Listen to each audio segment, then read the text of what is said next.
Hello ಸ್ನೇಹಿತರೆ, ನಾನು ನಿಮಗೆ ಈ ವಿಡಿಯೋದಲ್ಲಿ ಓಝೋನ್ ಲೇಯರ್ ಪ್ರೊಟೆಕ್ಷನ್ ಇಲ್ಲಾಂದ್ರೆ ಓಝೋನ್ ಪದರ ಯಾವ ರೀತಿಯಲ್ಲಿ ನಾವು ಸಂರಕ್ಷಿಸಬಹುದು ಇಲ್ಲಾಂದ್ರೆ ಯಾವ ರೀತಿ ನಾವು ಪ್ರೊಟೆಕ್ಟ್ ಮಾಡಬಹುದು ಅನ್ನೋದನ್ನ ಈ ವಿಡಿಯೋದಲ್ಲಿ ನಿಮಗೆ ಡೀಟೇಲ್ ಆಗಿ ಎಕ್ಸ್ಪ್ಲೈನ್ ಮಾಡಕ್ ಹೋಗ್ತಾ ಇದ್ದೀನಿ.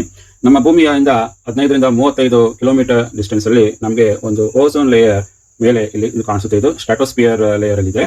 ಇಲ್ಲಿ ಈ ಓಝೋನ್ ಲೇಯರ್ ಬಂದ್ಬಿಟ್ಟು ಗ್ಯಾಸಿಯಸ್ ಫಾರ್ಮ್ ಅಲ್ಲಿ ಒಂದು ಲೇಯರ್ ಒಂದು ಈ ತರ ಕ್ರಿಯೇಟ್ ಆಗಿರುತ್ತೆ. ಈ ಗ್ಯಾಸಿಯಸ್ ಸ್ಟೇಟಸ್ ಅಲ್ಲಿ ಇಲ್ಲಿ ಓಝೋನ್ ಲೇಯರ್ ಒಂದು ಇಲ್ಲಿ ಕ್ರಿಯೇಟ್ ಆಗಿರುತ್ತೆ. ಇದರ ಮೈನ್ ಪರ್ಪಸ್ ಏನು ಅಂದ್ರೆ, ಸೂರ್ಯನಿಂದ ನಮಗೆ ಅಲ್ಟ್ರಾ ವೈಲೆಟ್ ಹಾರ್ಮ್ಫುಲ್ ರೇಸ್ ಬೀಳುತ್ತೆ. ಈ ಓಝೋನ್ ಲೇಯರ್ ಏನ್ ಮಾಡುತ್ತೆ ಅಂದ್ರೆ, ಆ ಅಲ್ಟ್ರಾ ವೈಲೆಟ್ ಏನು ರೇಸ್ ಬರುತ್ತೋ, ತುಂಬಾ ಡ್ಯಾಮೇಜ್ ಆಗುವಂತ ಅಲ್ಟ್ರಾ ವೈಲೆಟ್ ರೇಸ್ ನ ಇದು ಬಂದ್ಬಿಟ್ಟು ಈ ಗ್ಯಾಸಿಯಸ್ ಲೇಯರ್ ಬಂದ್ಬಿಟ್ಟು ಓಝೋನ್ ಲೇಯರ್ ಬಂದ್ಬಿಟ್ಟು ಅಬ್ಸರ್ವ್ ಮಾಡ್ಕೊಳ್ಳುತ್ತೆ. ಈ ಅಬ್ಸರ್ವ್ ಮಾಡ್ಕೊಂಡು ಒಳ್ಳೆ ಅನುಕೂಲವಾದಂತಹ ರೇಸ್ ಮಾತ್ರ ಭೂಮಿಗೆ ಬಂದ್ಬಿಡುತ್ತೆ. ಅದು ಮೈನ್ ಪರ್ಪಸ್ ಈ ಓಝೋನ್ ಲೇಯರ್ ಬಂದ್ಬಿಟ್ಟು. ಈಗ ಏನಾಗ್ಬಿಟ್ಟಿದೆ ಅಂದ್ರೆ, ನಾವು ನಮ್ಮ ದೈನಂದಿನ ಜೀವನದಲ್ಲಿ ನಾನಾ ರೀತಿಯಲ್ಲಿ ಮಾರ್ಪಾಡು ಮಾಡ್ಕೊಂಡಿರೋದ್ರಿಂದ ಏನೆಲ್ಲ ಮಾಡ್ಕೊಂಡಿದೀವಿ, ಫ್ಯಾಕ್ಟರಿಗಳನ್ನ ರನ್ ಮಾಡ್ತಾ ಇದೀವಿ, ಅದರಿಂದ ಸಾಕಷ್ಟು ರೀತಿಯಲ್ಲಿ ಪೊಲ್ಯೂಷನ್ ಆಗ್ತಾ ಇದೆ.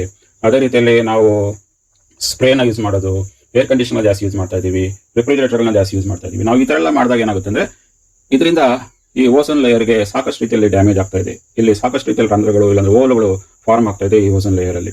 ಇದರಿಂದ ಏನಾಗುತ್ತೆ ಅಂದ್ರೆ, ಈ ಸೂರ್ಯನಿಂದ ಬರುವ ಅಲ್ಟ್ರಾ ವೈಲೆಟ್ ರೇಸ್ ವಿಕಿರಣಗಳು ತುಂಬಾ ಕೆಟ್ಟದಾಗಿರುತ್ತೆ. ಅದು ನಮ್ಮ ಬಾಡಿ ಮೇಲೆ ಏನಾದ್ರು ಬಿದ್ರೆ ಸ್ಕಿನ್ ಕ್ಯಾನ್ಸರ್ ಅನ್ನೋದು, ಬೇರೆ ರೀತಿಯ ಸಾಕಷ್ಟು ರೀತಿಯಲ್ಲಿ ಕಾಯಿಲೆಗಳು ಬರ್ತಾ ಇದೆ. ನಾವು ಈ ಓಝೋನ್ ಲೇಯರ್ ನ ಯಾವ ರೀತಿಯಲ್ಲಿ ಪ್ರೊಟೆಕ್ಟ್ ಮಾಡಬಹುದು, ನಾವು ಈ ಓಝೋನ್ ಲೇಯರ್ ನ ಪ್ರೊಟೆಕ್ಟ್ ಮಾಡಬೇಕು ಅನ್ನೋದಕ್ಕೆ ನಾವು ರೈಟ್ ಸೈಡ್ ಅಲ್ಲಿ ಈ ಮಾಡೆಲ್ ಅಲ್ಲಿ ನಿಮಗೆ ತೋರಿಸ್ಕೊಟ್ಟಿದ್ದೀವಿ. ಏನ್ ಮಾಡಬಹುದು ಅಂದ್ರೆ, ನಾವು ವಿಂಡ್ ಎನರ್ಜಿನ ಯೂಸ್ ಮಾಡ್ಕೊಂಡು ವಿಂಡ್ ಟರ್ಬೈನ್ ನ ಬಳಸ್ಕೊಂಡು ನಾವು ಎಲೆಕ್ಟ್ರಿಸಿಟಿ ಜನರೇಟ್ ಮಾಡ್ಕೊಳ್ಳೋದು, ಮತ್ತೆ ಕಾಡ್ನ ಬೆಳೆಯೋದು, ಪ್ಲಸ್ ಸೋಲಾರ್ ಪ್ಯಾನಲ್ ನ ಬಳಸ್ಕೊಂಡು ಎಲೆಕ್ಟ್ರಿಸಿಟಿ ಜನರೇಟ್ ಮಾಡೋದು, ಮತ್ತೆ ವೇಸ್ಟ್ ಮ್ಯಾನೇಜ್ಮೆಂಟ್ ನ ಕರೆಕ್ಟ್ ಆಗಿ ಪ್ರೊಸೀಜರ್ ನ ಫಾಲೋ ಮಾಡೋದು, ಮತ್ತೆ ಎಲೆಕ್ಟ್ರಿಕ್ ಕಾರ್ ನ ಬಳಸೋದು.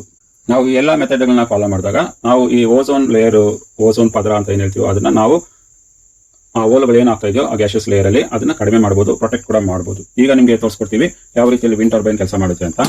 ಈಗ ನೋಡಬಹುದು, ಈ ವಿಂಡ್ ಟರ್ಬೈನ್ ರೊಟೇಟ್ ಆದಾಗೆಲ್ಲ ನಮಗೆ ಇಲ್ಲಿ ಎಲೆಕ್ಟ್ರಿಸಿಟಿ ಜನರೇಟ್ ಆಗ್ತಾ ಇದೆ.